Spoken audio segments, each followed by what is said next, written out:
The Curse of the Crow, a legend Hollywood, based on real stories. Not all terror comes from fiction.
Some films carry more than stories, they carry curses.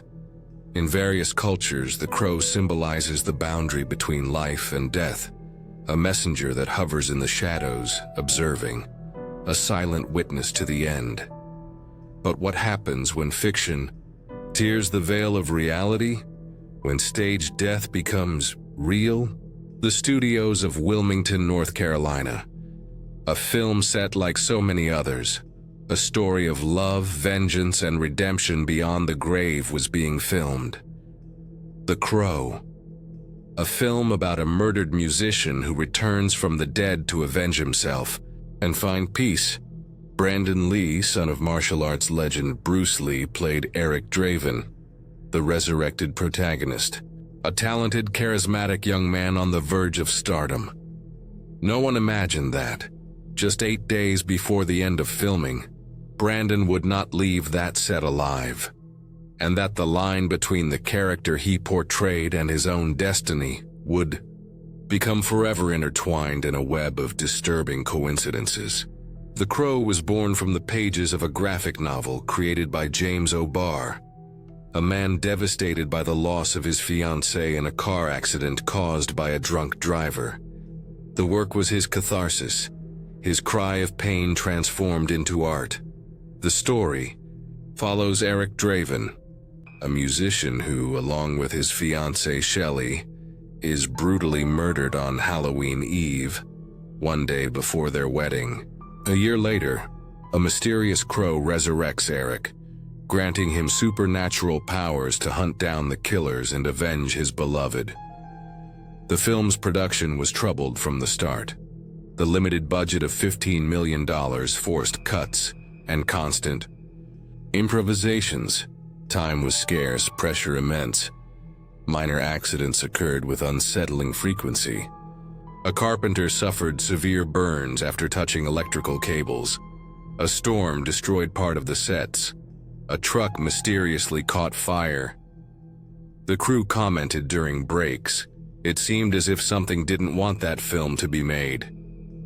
Brandon Lee, then 28, saw the role as his big break. Son of legend Bruce Lee, who had mysteriously died at 32, Brandon carried the weight of his father's legacy.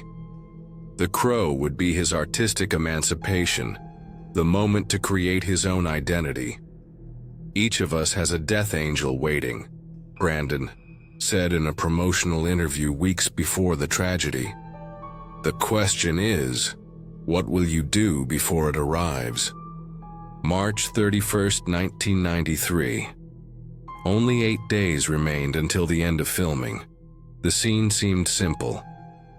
Eric Draven enters his apartment and discovers villains threatening his fiancée.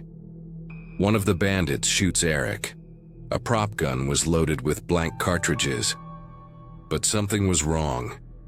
In an earlier filming, the effects team improvised fake bullets, real cartridges from which they had removed the gunpowder, keeping only the primer to create a more convincing visual effect.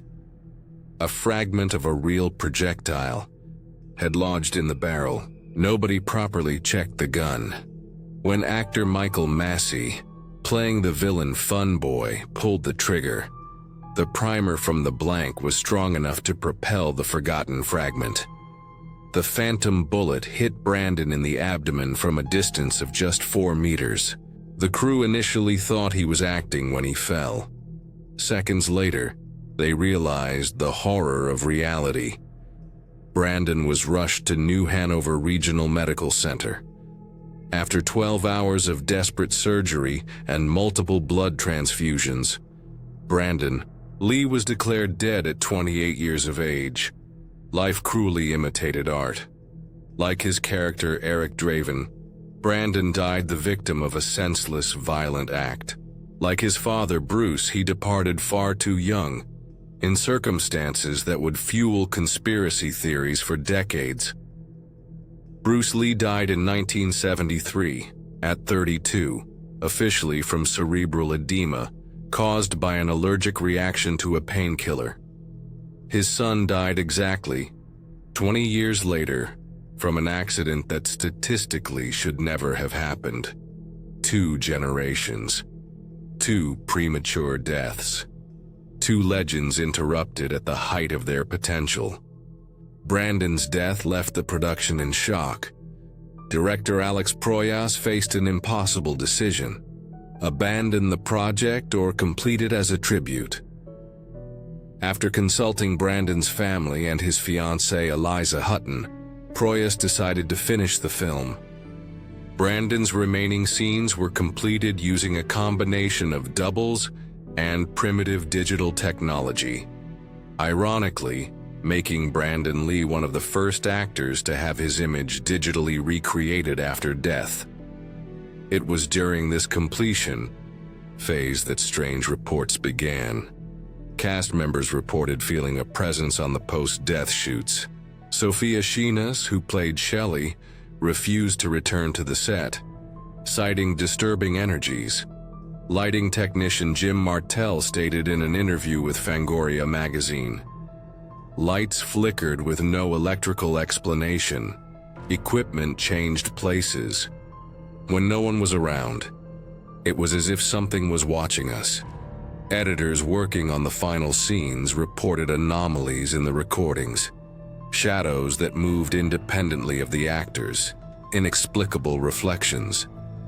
Ernie Hudson, who played Officer Albrecht, commented years later, "There were moments when we all felt Brandon was still there somehow." The final scene of the film shows Eric Draven on the rooftop, transforming into a crow and departing for eternity. The special effects technicians swear some of the captured shadows were not created by them. "There's something in those images that we didn't put there," said special effects supervisor Jeff Imada. The sound team detected unexplained whispers in some recordings, voices that did not belong to any cast or crew member. Coincidence or not, several scenes from the original script described events painfully similar to the real tragedy. In a deleted scene, Brandon's character explained, "If grief has enough power, even death can be temporary." The Crow premiered on May 11, 1994, more than a year after Brandon Lee's death. It grossed over $94 million worldwide, becoming a critical and commercial success.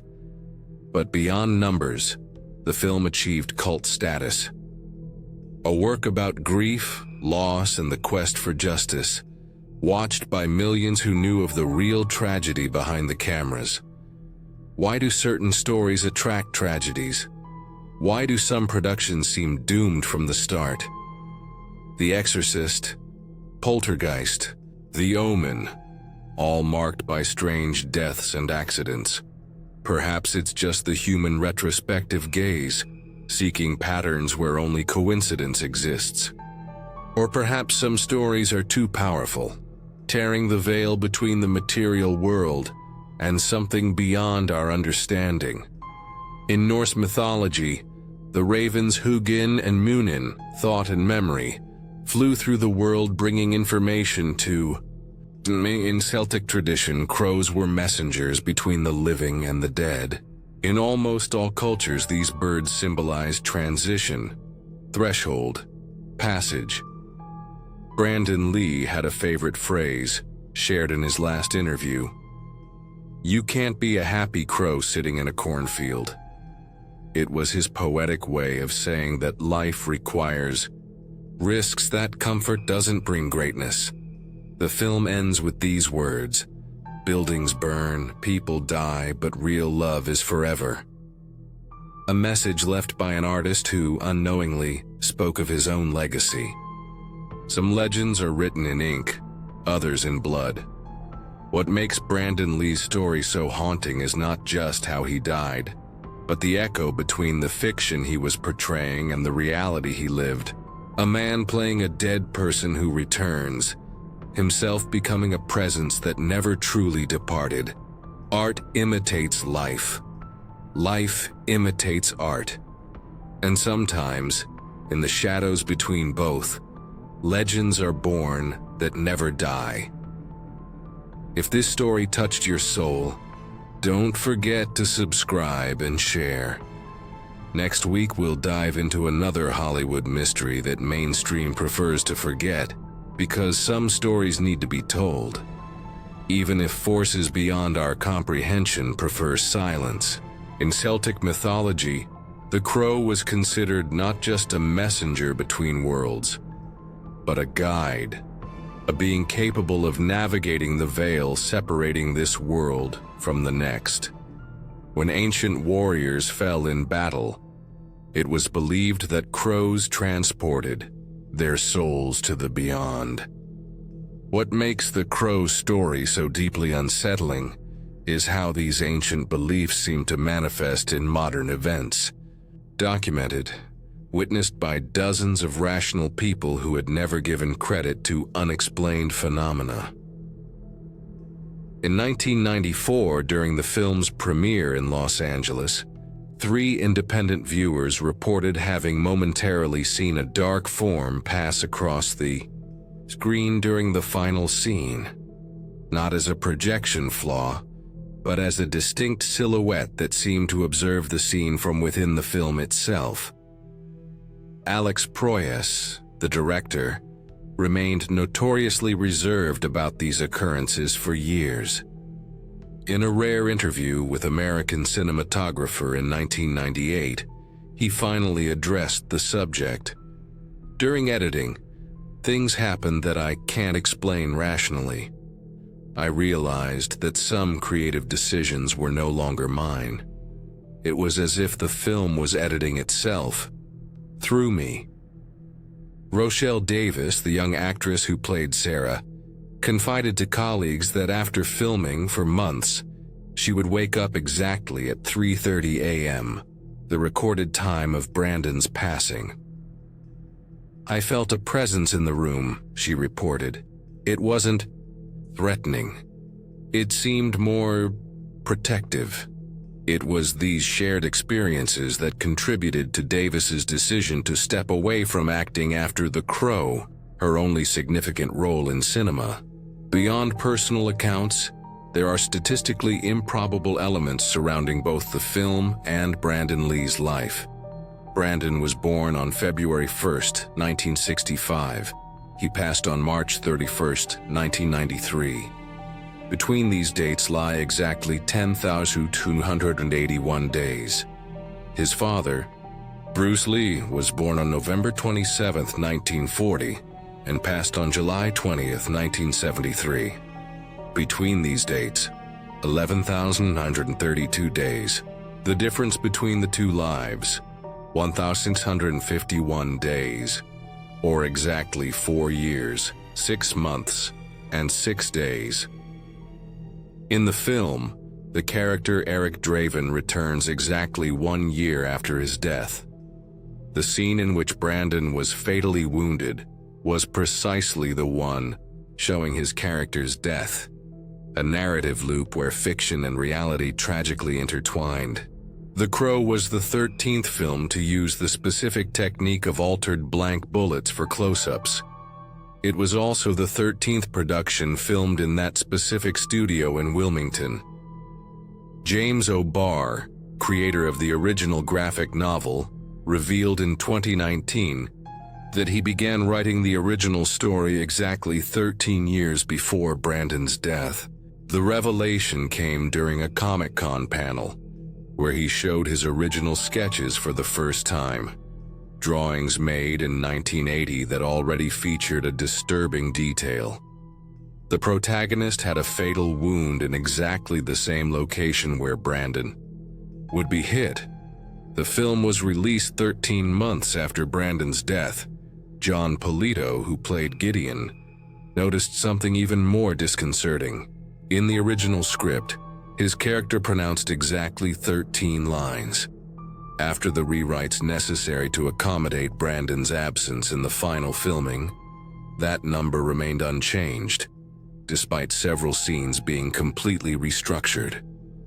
One of the most intriguing aspects of the Crow legacy began to emerge approximately 1 year after the film's release.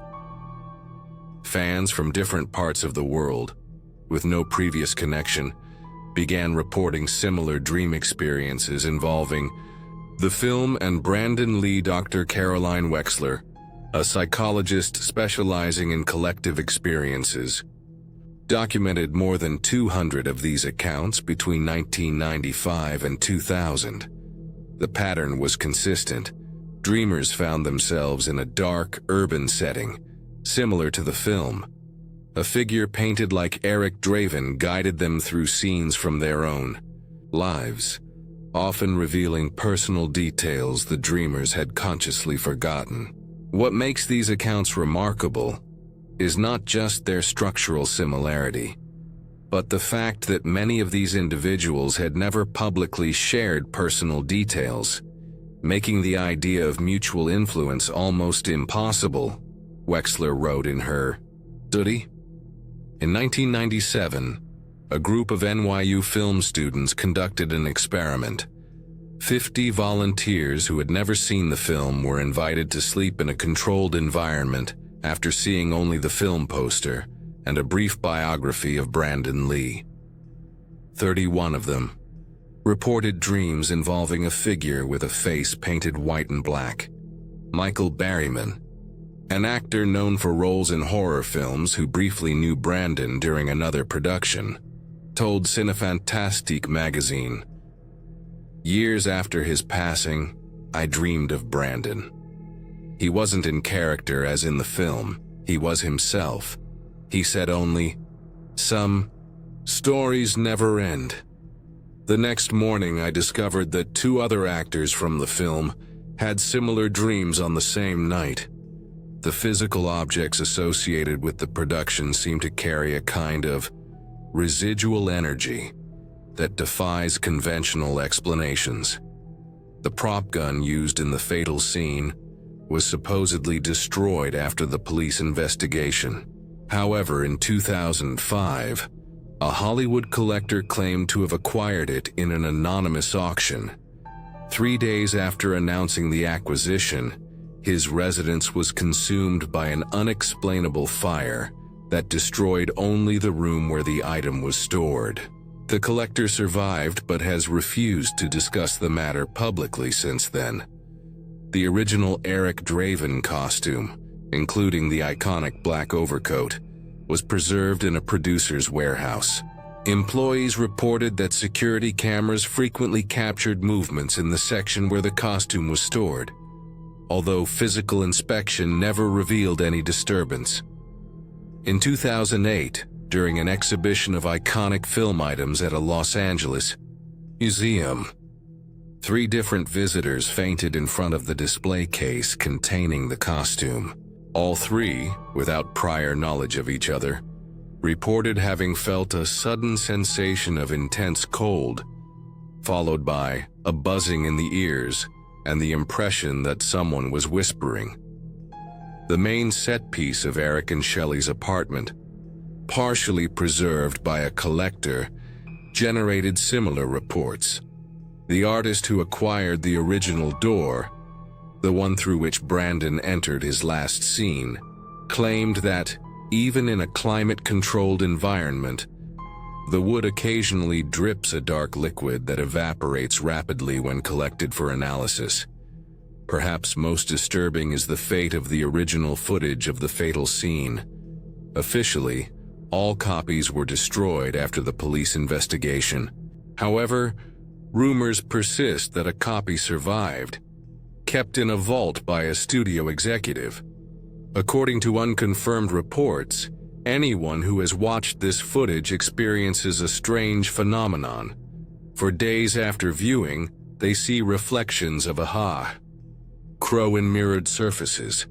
Over the years, the crow has transcended its cult status to become a permanent cultural symbol. The visual representation of Eric Draven, the pale face marked by vertical black lines, has become a globally recognized icon, symbolizing both the duality between life and death and the idea of cosmic justice. Even with numerous attempts to revive the franchise, including sequels, a television series, and remaking projects, none have captured the transcendent essence of the original. It's as if the original film existed in a unique space, protected by an aura that repels new interpretations. Edward R. Pressman, the original producer, observed in 2018, "There's something in the DNA of that first film that simply cannot be replicated. It's as if it exists in its own dimension. Each attempt to revisit it encounters resistance, for lack of a better word. Director Alex Proyas has consistently refused to work on any project related to The Crow after the original. When questioned about the possibility in 2020, his response was enigmatic. Some doors, once opened, should not be crossed again. Brandon gave everything for that film. Literally everything.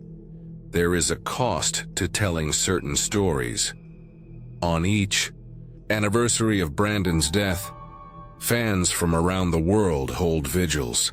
Many report unexplainable experiences during these gatherings, from the appearance of crows in unusual numbers to localized atmospheric phenomena. In 2015, during a special 20th anniversary screening of the film in Hollywood, a sudden, localized storm interrupted the event, affecting only the block where the cinema was located. Witnesses described a peculiar visual phenomenon. The lightning, for brief moments, seemed to form the silhouette of a man with arms extended against the sky. The story of Brandon Lee and the Crow confronts us with questions that transcend rational understanding.